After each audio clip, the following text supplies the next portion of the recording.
Hello మిత్రమండలీస్, welcome back to our channel. అరే మచ్చా, హైదరాబాద్లో ఒక టెంపుల్ ఉందంట. ఆల్మోస్ట్ 900 years ఓల్డ్ అని చెబుతున్నారు.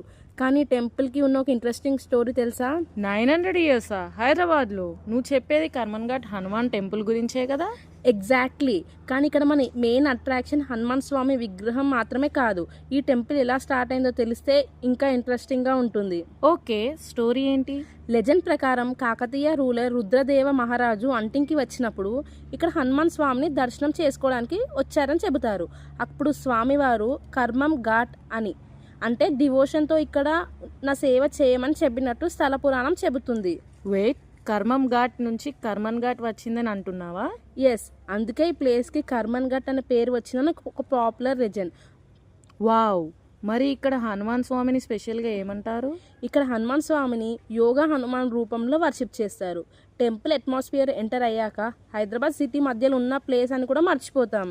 అంటే మనం హైదరాబాద్లో ఉన్న ఒక ఏషియన్ స్పిరిచువల్ ప్లేస్లో ఉన్నట్టు ఫీల్ అవుతామా? ఎగ్జాక్ట్లీ. సో నెక్స్ట్ టైం హైదరాబాద్లో ఇడెన్ హిస్టారికల్ టెంపుల్ ఎక్స్ప్లోర్ చేయాలనుకుంటే కర్మన్ ఘాట్ హనుమాన్ టెంపుల్ని డెఫినెట్గా యాడ్ చేయండి. మీరు ఈ టెంపుల్కి ఆల్రెడీ వచ్చారా? వచ్చుంటే కామెంట్లో జై హనుమాన్ అని టైప్ చేయండి. అండ్ ఇలాంటి ఇంట్రెస్టింగ్ టెంపుల్ స్టోరీస్ కోసం మన ఛానల్ని ఫాలో, సబ్స్క్రైబ్ చేయడం మర్చిపోకండి. మళ్ళీ నెక్స్ట్ సఫర్తో మేము ముందుంటాం. Bye guys.